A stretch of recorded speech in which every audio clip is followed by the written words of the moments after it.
Hi, welcome back to our YouTube channel Neon Notebook. ඉතින් ඔන්න අදත් මම ආවා ඔයගලන්ට වැදගත් වෙයි කියලා හිතන වීඩියෝ එකක් අරගෙන.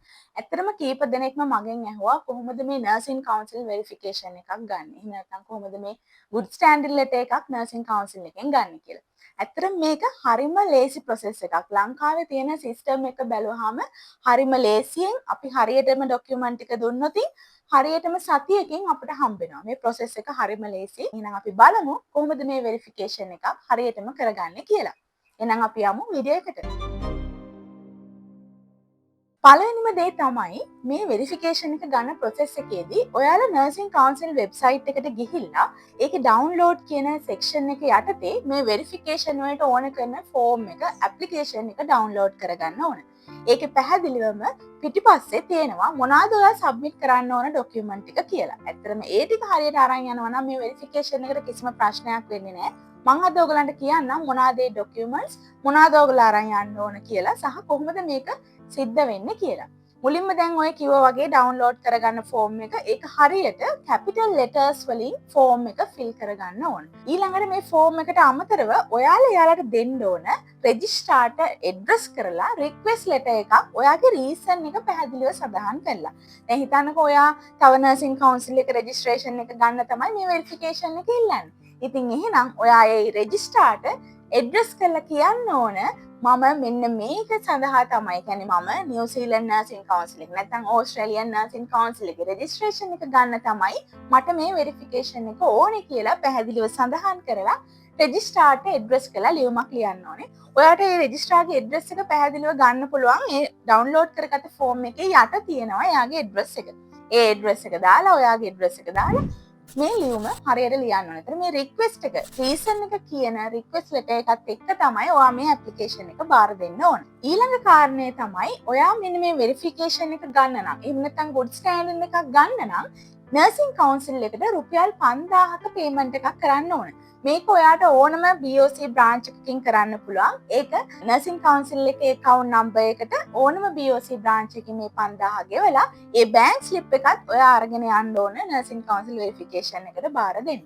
එතකොට මේකෙදී ඔයා කොයි බැංකුවෙන් ගෙව්වත් ඒකේ පිටිපස්සේ සඳහන් වෙලා තියෙන ඒ කියන්නේ application form එකේ පිටිපස්සේ සඳහන් වෙලා තියෙන account number එක හරියට දාලා ඔයාගේ payment එක කරා නම් ඔයාට ඒ slip එක අරගෙන ගිහිල්ලා මේක බාර දෙන්න පුළුවන්. ඊළඟ දේ තමයි ඔයා අනිවාර්යයෙන්ම nursing council registration certificate එකේ original එක සහ ඒකේ true copy එකක් අරගෙන යන්න ඕන. true copy එක ඔයා JP කෙනෙක්ගෙන් වෙන්න පුළුවන්. ඒකට JP කෙනෙක්ට වඩා හොඳයි ඔයාට පුළුවන් නම් මේක notary public කෙනෙක්ගෙන් sign කරගන්න මේක ඔයාගේ true copy එකක් කියලා. මොකද මේ true copy එක එයාලා ඔයාගේ verification එකේ package එකට දාලා දෙනවා. එතකොට notary public කෙනෙක් sign කරලා තියෙනකොට ඒක validity එක වැඩි. ඒ නිසා ඔයා අනිවාර්යයෙන්ම nursing council registration certificate එකේ true copy එකකුත් අරගෙන යන්න ඕනේ. හැබැයි මතක තියාගන්න ඕනේ true copy එක විතරක් මදි.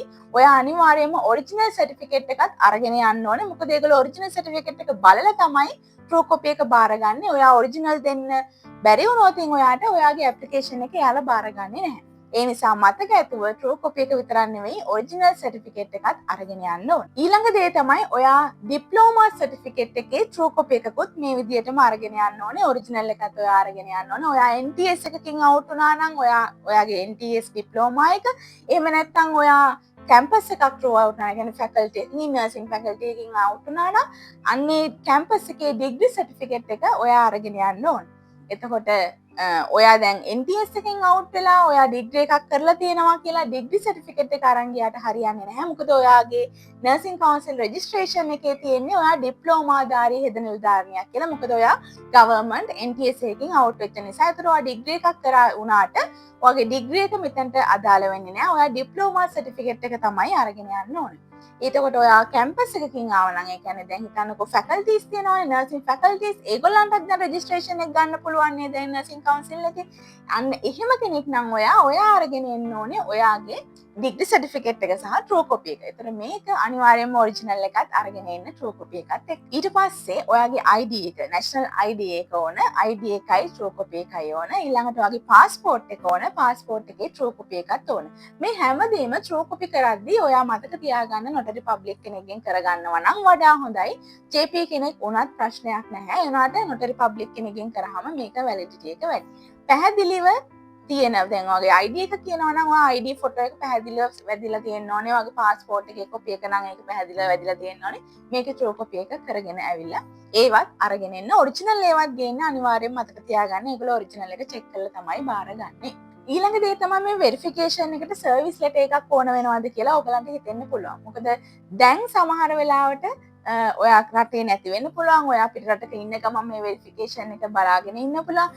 එතකොට සර්විස් ලෙටර් එකක් කොහොමද ගන්න කියලා ඔයගලන්ට හිතන්න පුළුවන්. නමුත් මෙන්න මේ වෙරිෆිකේෂන් එකක් නම් ඔයාලා ගන්නේ සර්විස් ලෙටර් එකක් ඕනේ නැහැ. ඔයා දැනට සේවයේ නැති වුණත් අයින් වෙලා ගිහින් හිටියත් ලීව් පිට හිටියත් ඔයාලට කිසිම ප්‍රශ්නයක් නැහැ මේ වෙරිෆිකේෂන් එක ගන්න. ඇත්තට මේ වෙරිෆිකේෂන් එකෙන් වෙන්නේ එයාලා වෙරිෆයි කරනවා මෙයා ඇත්තටම ශ්‍රී ලංකා නර්සින් කවුන්සිල් එකේ රෙජිස්ටර් වෙච්ච නර්ස් කෙනෙක් කියලා. එහෙම නැතුව එතන කියන්නේ නැහැ ඔයා දැනටත් වැඩ කරනවා කියලා. ඒ නිසා වෙරිෆිකේෂන් එකක් නම් ඔයා ගන්න යන්නේ. ඔයාට සර්විස් ලෙටර් එකක් ඕන වෙන්නේ නැහැ. ඔයාට ඕන වෙන්නේ මෙන්න මේ ડોකියුමන්ට්ස් ටික විතරයි. හැබැයි ඔයා ඉන්නේ දැන් ඔයාට එන්න බැරි නම් දැන් මේ ડોකියුමන්ට්ස් ටික අරගෙන ඔයා නර්සින් කවුන්සිල් එකට එන්න ඕනනේ. ඒ කියන්නේ මේක ගෙනෙල්ල ඔයා බාර දෙන්න ඕනේ නර්සින් කවුන්සිල් එකට. දැන් ඔයා රටේ නැත්තම් ඔයා පිට රටක නම් ඉන්නේ. ඔයා වෙනුවට එන්නේ වෙන කෙනෙක් නම් ඔයා අනිවාර්යෙන්ම ලීව් පිට ඉන්නවා නම් ලීව් ඇප්‍රූව් වෙච්ච ලෙටර් එක හරිය නැත්නම් ඔයා රිසයින් වෙලා නම් ඉන්නේ. ඔයාගේ රිසයින් වුණා කියලා ඔයාට දීපු ලෙටර් එක හරිය නැත්නම් ඔයා සේවය හැර ගිහිල්ලා නම් ඉන්නේ. ඔයාගේ VOP ලෙටර් එක හරි මේගොල්ලන්ට ඉදිරිපත් කරන්න ඕන. මොකද එතනින් තමයි එයාලා දැනගන්නේ ඇත්තටම ඔයා මෙහි වැඩ කරපු කෙනෙක් කියන එක. එතකොට ඔයා පිට රටක නම් ඉන්නේ. ඔයා වෙනුවට එන්නේ වෙන කෙනෙක් නම් ඔයා අනිවාර්යයෙන්ම මේ ලෙටර් එක යවන්න නැත්නම් ඒගොල්ලෝ මේක බාරගන්නේ නැහැ. ඒ වගේම තමයි ඔයා නෙවෙයි නම් ඉන්නේ ඔයා එන කෙනාට මෙන්න මෙයා තමයි මගේ ડોකියුමන්ට්ස් අරගෙන එන්නේ මෙයාට බාර දෙන්න. මෙයා තමයි මගේ ડોකියුමන්ට්ස් හෑන්ඩ් ඕවර් කරන්න. මෙයා තමයි මගේ වෙරිෆිකේෂන් එක ආයේ බාරගන්නේ කියලා ලෙටර් එකක් එයාලට දීලා එවන්න ඕනේ. එයාගේ ID නම්බර්ස් එහෙම දාපු. එතකොට මෙන්න මේ කාරණා ටික තමයි වෙරිෆිකේෂන් එකට ඕන වෙන්නේ. ඊට අමතරව ඔයා good standing එකක් නම් ගන්න යන්නේ. අන්න එතකොට ඔයාට සිද්ධ වෙනවා අනිවාර්යයෙන්ම සර්විස් ලෙටර් එකක් දෙන්න. සහ ඒකට තව ඒ good standing වලට වෙනම ඇප්ලිකේෂන් එකක් තියෙනවා. good standing ලෙටර් එකේ පිටිපස්සේ තියෙනවා. ඊට අමතරව ඒකට ෆොටෝ එකක් ඕන වෙනවා. ඊළඟ සර්විස් ලෙටර් එකක් ඕන වෙනවා මේවට අමතරව. එතකොට ඔයාට මේක හරිම පැහැදිලිව බලා ගන්න පුළුවන්. ඔයා ඩවුන්ලෝඩ් කරන ඇප්ලිකේෂන් ෆෝම් එකේ පිටිපස්සේ අවශ්‍ය කරන ડોකියුමන්ට්ස් ටික ඔක්කොම තියෙනවා. ඊට අමතරව මම විශේෂ දෙයක් කියන්න ඕනේ. ඔයා මේ වෙරිෆිකේෂන් එක දෙන කවුන්සිල් එක හෝ ඒ බොඩි එක අනුව මෙන්න මීට අමතරව තව එක දෙයක් ඇඩ් වෙන්න පුළුවන්. ඒ තමයි මෙඩිකල් සර්ටිෆිකේට් එක.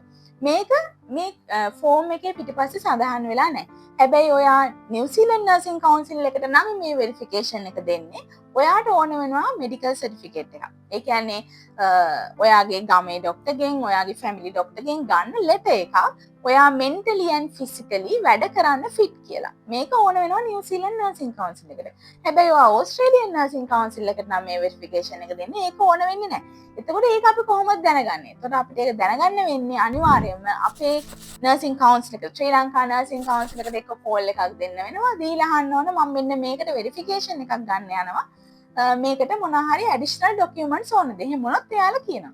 මොකද මේකේ සඳහන් වෙලා නැහැ නේ. ඒකට දැන් නිව්සීලන්ත වලට දෙන්න යන කෙනෙක් නම් වෙරිෆිකේෂන් එක එතනට දෙන්න ගියාම මේගොල්ලෝ මෙඩිකල් සර්ටිෆිකේට් එකක් කිව්වහම අපිට ආයෙසරයක් යන්න වෙනවා. මේ ડોකියුමන්ට් ටික හරියටම හදාගෙන පිළිවෙලට හදාගෙන එතනට යන්න. බ්‍රහස්පතින්දට ඒගොල්ලන් වැඩ කරන්නේ නැහැ. සන්දා ඉඳන් සිකුරාදා වෙනකන් අනිත් දවස් 4ෙම උදේ 8:00 ඉඳන් හවස 3 වෙනකන් ඒගොල්ලෝ ડોකියුමන්ට්ස් බාර ගන්නවා. ડોකියුමන්ට්ස් ටික ඔයා හරියට බාර දුන්නා නම් හරියටම සතියකින් ඔයාට වෙරිෆිකේෂන් එක ගන්න පුළුවන්. මම මේ විස්තර හැමදේම ඔයාලට කිව්වේ මම හොයාගත්ත රිසර්ච් කරලා හොයාගත්ත රිලයබල් සෝසස් වලින් හොයාගත්ත දේවල් අනුව මම මේවටම එක්ස්පර්ටයිස් වෙච්ච ඇඩ්වයිසර් කෙනෙක් නෙවෙයි. යන්නේ ඒකත් ඔයගලන්ට මේ වෙලාවේ මම කියන්න ඕනේ.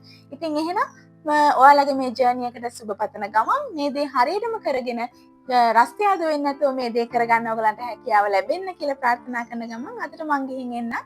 සතුටින් පරිස්සමින් ඉන්න.